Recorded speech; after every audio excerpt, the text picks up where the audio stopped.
नमस्कार। हमारे चैनल में आपका स्वागत है। मैं हूं रामचंद्र मौर्य। साथियों, ये मेरी बेटी रूपम मौर्य 1 साल पहले आज के दिन यानी 2 जून को 3:50 पर, अभी भी 3:50 हो रहे हैं, दुनिया में नहीं रही। कोरोना वायरस की वजह से इसे मेरठ मेडिकल कॉलेज में आइसोलेट किया गया था। आइसोलेशन से आईसीयू में गई, आईसीयू से वेंटिलेटर पर गई और वेंटिलेटर पर इसने 2 जून 2021 को 3:50 पर दुनिया को अलविदा कह दिया। जिस समय हमारी, और आपको मालूम होना चाहिए, ताजुब होना चाहिए कि 11 नवंबर 1998 को 3:50 पर यह पैदा भी हुई थी। लेडी हार्डिंग अस्पताल, जिसे आजकल कलावती सरन हॉस्पिटल के नाम से जाना जाता है। तो 3:50 पर जन्म और 3:50 पर मृत्यु। उस दिन भी बुधवार था और जिस दिन मौत हुई उस दिन भी बुधवार था। कैसा संयोग है समय का और दिन का। लेकिन हमारी बेटी ने इस दुनिया में 22 साल 6 महीने 1 दिन 15 घंटे 50 मिनट दुनिया में रही। और इतने दिनों में इसने जिस तरह से हमारे दिल दिमाग पर छाप छोड़ा और अपनी पढ़ाई लिखाई पूरी की और नौकरी प्राप्त करने के स्टेज पर आ गई थी, उसी बीच 9 मार्च 2020 को इंटर्नशिप पूरी करके गुड़गांव में यूनाइटेड कलर्स ऑफ बेनेटन, जो कि अमेरिका की कंपनी है, वहां पर ये अपना इंटर्नशिप पूरा की थी। और उसके पहले इसने bachelor of fashion technology Kangra NIFT से पूरा किया था। तो 9 मार्च 2020 को आने के बाद लॉकडाउन हो गया था थोड़े समय बाद, और उसके बाद दूसरी लहर में, जब 2021 की दूसरी लहर आई थी, तो उसमें ये बेटी हमारी नहीं रही। सिर्फ हमारी बेटी ही नहीं रही, बल्कि WHO के आंकड़ों के अनुसार 47 लाख से ज्यादा लोग मारे गए। और 47 लाख से ज्यादा हुई मौतों में एक मौत का मैं पिता हूं। मैं समझ सकता हूं कि जो कष्ट, जो दर्द, जो गम, जो व्यथा, जो मातम मुझे है, यही सबको होगा। और असमय में अगर किसी बेटी की या बेटे की मौत हो जाती है, अपने दिल के जिगर के टुकड़े की मौत हो जाती है, तो कितना भुगतना पड़ता है, कितना सदमा के दौर से गुजरना पड़ता है, किन किन मानसिक हालातों से गुजरना पड़ता है, अच्छी तरह से समझ सकते हैं। और आज उन्हीं हालातों के हम शिकार हैं। मेरी बेटी बहुमुखी प्रतिभा की धनी थी। इसकी आर्ट बहुत अच्छी थी। आर्ट में कोई ट्रेनिंग नहीं थी, कोई पढ़ाई नहीं थी, इसके बावजूद इसकी आर्ट इतनी अच्छी थी। आर्ट ही नहीं, इसकी इंग्लिश बहुत अच्छी थी। 99% अंक प्राप्त किया था इसने सन वैली इंटरनेशनल स्कूल गाजियाबाद से। और उस समय के times of India, Hindustan times अखबार में प्रिंसिपल मैडम ने फोटो भी प्रकाशित किया था, नाम भी प्रकाशित किया था, इसका ही नहीं बल्कि सारे बच्चों का जिन्होंने टॉप किया था।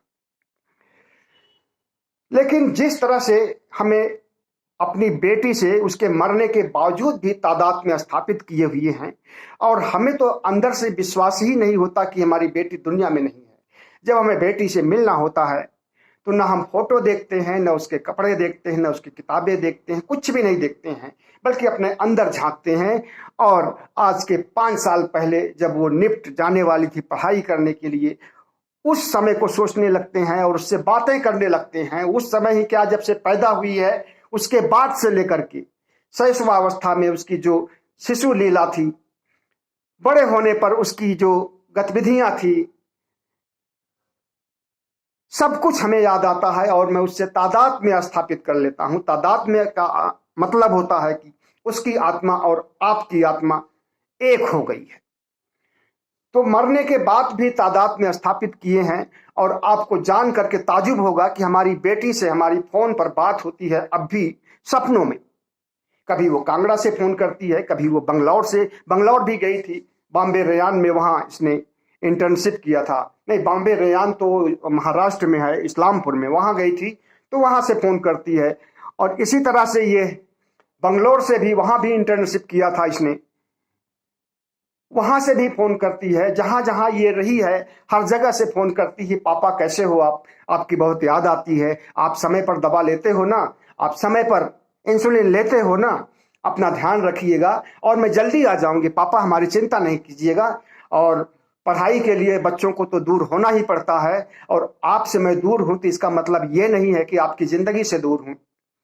लेकिन जो बातें ये फोन पर किया करती थी या सपनों में करती है, लगता था कि जैसे इसे एहसास हो कि ये दुनिया में नहीं रहेगी। क्योंकि उसने एक डायरी लिखा था हमारे लिए, अपने 2018 में हमारी जन्मतिथि पर इसने हमें भेंट किया था।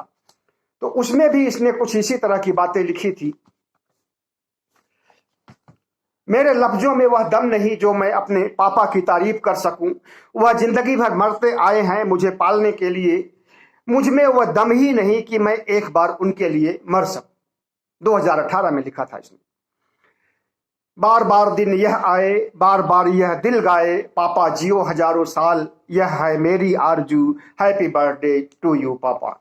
अजीज भी वह हैं, नसीब भी वह हैं, दुनिया की भीड़ में करीब भी वह हैं, उनकी दुआओं से ही चलती है जिंदगी मेरी, क्योंकि खुदा भी वह है और तकदीर भी वह है। उंगली पकड़कर चलना सिखाया मुझे, अपने नींद देकर चैन से सुलाया मुझे, अपने आंसू छुपा करके हंसाया मुझे। कोई दुख न देना ऐ खुदा उनको, ले लेना जान जो कभी रुलाया उनको। मैंने आपको पहली बार 11 नवंबर 1998 को देखा था, जब मैं पैदा हुई थी, और हमें होश भी नहीं था कि आप हमारे फादर। लेकिन आपने बड़े होते होते हमें जो कुछ हमारे बचपन के बारे में बताया वो सब मुझे याद है और जिंदगी भर याद रहेगा। आपने बताया कि जब मैं 9 महीने की थी तभी मैं पा पा पा 4-5 बार बोली थी, और उसी दिन से पापा बोलने की शुरुआत मैंने की थी। लेकिन इस पा पा पा पर आपको जो मुस्कुराहट हुई थी और आपको पापा बनने का जो आनंद मिला था, जो सुख मिला था, उसे आपने जिस तरह से वर्णन किया है उसे मैं अक्सर सोचती रहती हूँ। ये हमारी बेटी की तस्वीर है हमारे साथ जब छोटी थी। इस तरह से हमारी बेटी ने बहुत कुछ लिखा है हमारे बारे में, टाइम नहीं है कि उतना हम बता सकें। ये देखिए मुझे लड्डू खिला रही है।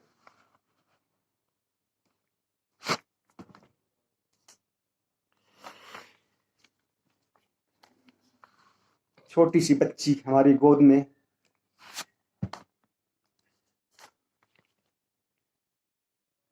आपने बचपन से ही मेरे लिए बहुत कुछ किया।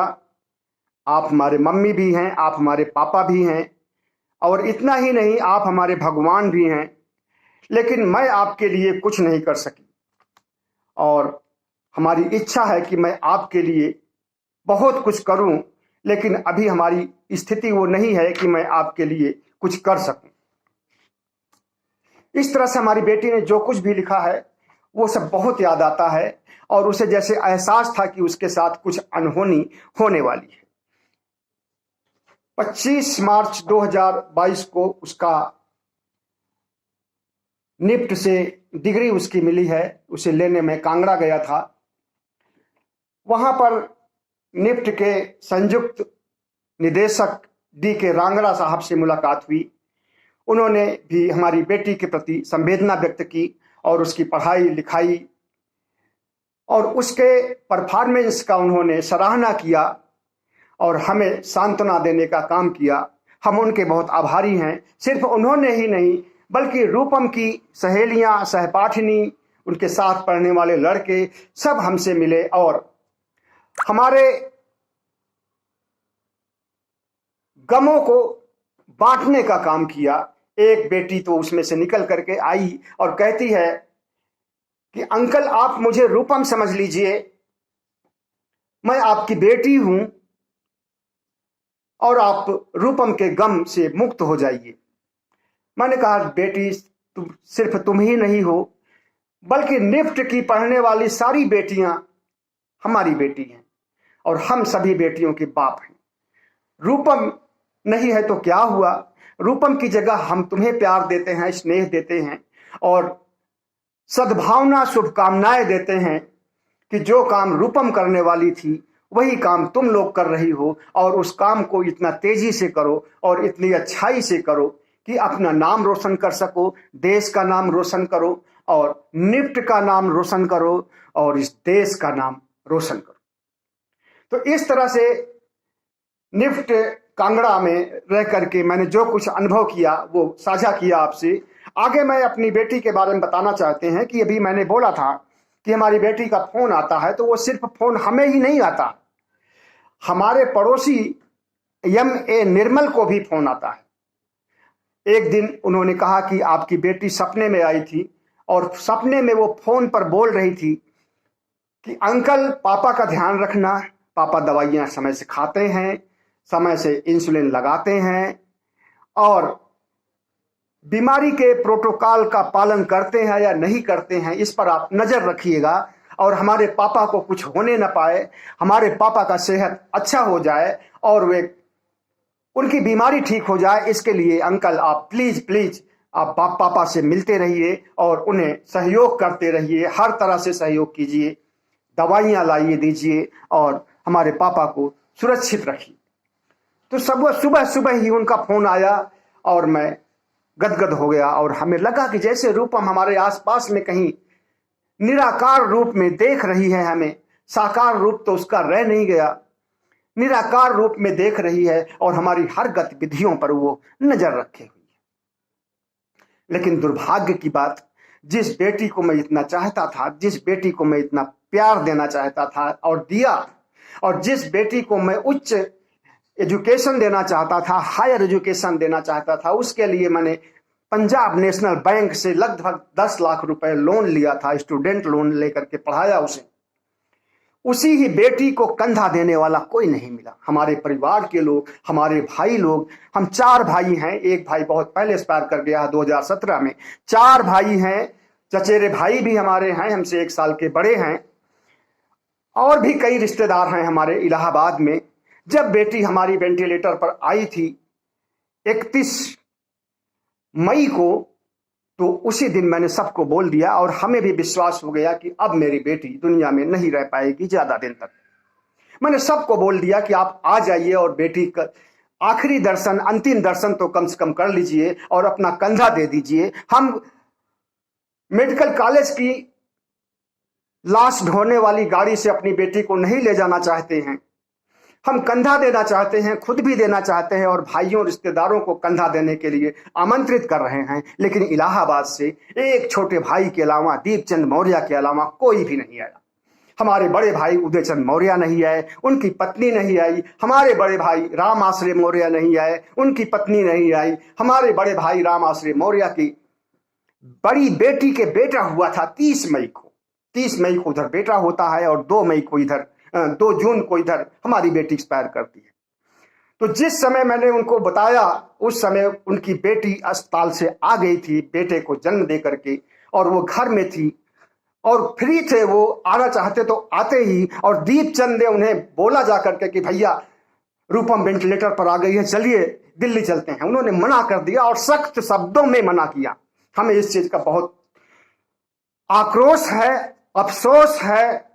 और उन जैसे व्यक्ति बुद्धिस्ट हैं, विपश्यना करते हैं, से यह मैं उम्मीद नहीं करता था। न वो खुद आए, न भाभी को आने दिए, न किसी को आने दिए। और उदयचंद वो तो कम अकल के हैं, विकलांग भी हैं, हाथ से भी दिमाग से भी। उनकी पत्नी भी विकलांग है, हाथ से भी दिमाग से भी।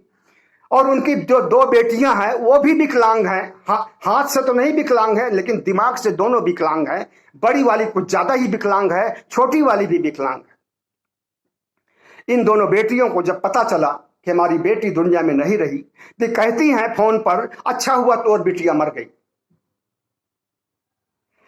लोग दुश्मन के घर में मौत हो जाती है, मातम होता है, तब भी ऐसी बातें नहीं करते हैं जैसा कि हमारे घर के लोगों ने हमारे साथ किया। और इन्हीं लड़कियों को मैंने पढ़ाने के लिए, भाई की बेटियों को पढ़ाने के लिए मैं यहां बुलाया था। बीसीए कराया, एमसीए कराया, नौकरी दिलाया, शादी किया, और वही लड़कियां कह रही हैं कि अच्छा हुआ तोर बिटिया मर गई।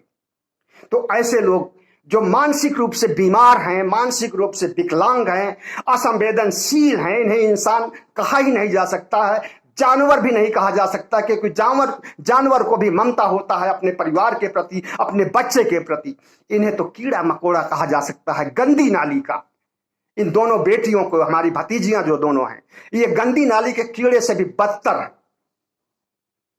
हमारी बेटी के लिए यह शब्द प्रयोग करना कि अच्छा हुआ तो बिटिया मर गई, हमें बहुत दुखद लगा। उस समय भी लगा, आज भी लग रहा है और हमेशा लगेगा। और मैंने एक तरह से परिवार से नाता तोड़ लिया है, सिर्फ दीपचंद से हमारे संबंध हैं, बाकी हमारे किसी भाई से संबंध नहीं है। एक भाई हमारा प्रतापगढ़ में है जो हमसे छोटा है, 2-3 साल का छोटा है। उसके साथ माँ रहती हैं, माँ से मिलने के लिए हम कभी चले जाते हैं। 88 साल की हमारी माँ हो गई हैं, और जब हम जाते हैं तो मेरी माँ हमें पहचान नहीं पाती है, कहती हैं कि तुम अमरचंद हो कि तुम रामचंद्र हो। मैं बताता हूं कि मैं रामचंद्र हूं, तब वो पहचानती हैं और बातें करती हैं, प्यार देती है। और 88 साल की उम्र में आज भी वे डंडा लेकर के टहलती हैं, घूमती हैं। थोड़े समय पहले उनके पैरों में मोच आ गया था, अब वो सब कुछ सही हो गया है, लेकिन स्वस्थ हैं और खुश हैं, इससे हमें राहत मिलती है। तो एक तरफ माँ हमारी जो कि 88 साल की होकर के हमें आशीर्वाद देने के लिए अब भी हैं, और दूसरी तरफ हमारी बेटी जो कि असमय में चली गई। अभी इसकी उम्र ही क्या थी, अभी ये 22 साल 6 महीने की थी, और इस अल्पायु में इसको जो कुछ हुआ, और जो कुछ दुनिया में हर बेटियों को हुआ, और कोरोना से जितनी भी मौतें हुई हैं, सबका गम हमें है अपनी बेटी के साथ साथ। और उन परिवारों को हम संवेदना प्रकट कर रहे हैं, उन परिवारों को हम ढाढ़स बनाना चाहते हैं, सांत्वना देना चाहते हैं कि वे अपने को संभालें और राष्ट्र निर्माण में लगे रहें। तो साथियों, जिस तरह से हमारी बेटी को कंधा देने वाला कोई नहीं मिला, सिर्फ 2 भाई थे, और 2 भाई कंधा नहीं दे सकते थे, कंधा देने के लिए 4 होने चाहिए। तो मैं चाहता तो मजदूरों को बुला लेता, पैसा दे देता, 100 रुपए, 200 रुपए, 300 रुपए, और लेकर के कंधे पर जाता, लेकिन हमें मजदूर रास नहीं आए। इसलिए मैंने मेडिकल कॉलेज मेरठ की से रिक्वेस्ट किया, तो उन्होंने, विदित भार्गव नाम उनका है, उन्होंने हमें 100 वाहन मुहैया किया। तो कंधा देने का गम हमें रहा कि मैं बेटी को कंधा नहीं दे पाया, लेकिन हमारे परिवार वालों को किसी को गम नहीं रहा, न भाई को, न भाभी को, और न अन्य किसी रिश्तेदार को गम रहा। अंतिम दर्शन करने की सोच भी उनकी नहीं थी कि बेटी मर रही है या मर चुकी है, उसके अंतिम दर्शन हो जाएंगे, मेरठ जाएंगे तो, लेकिन यह सोच भी किसी के अंदर नहीं। इन्हें हम क्या कहें, इंसान कहें या कुछ और कहें। तो साथियों, लेकिन जिस तरह से हमारी बेटी ने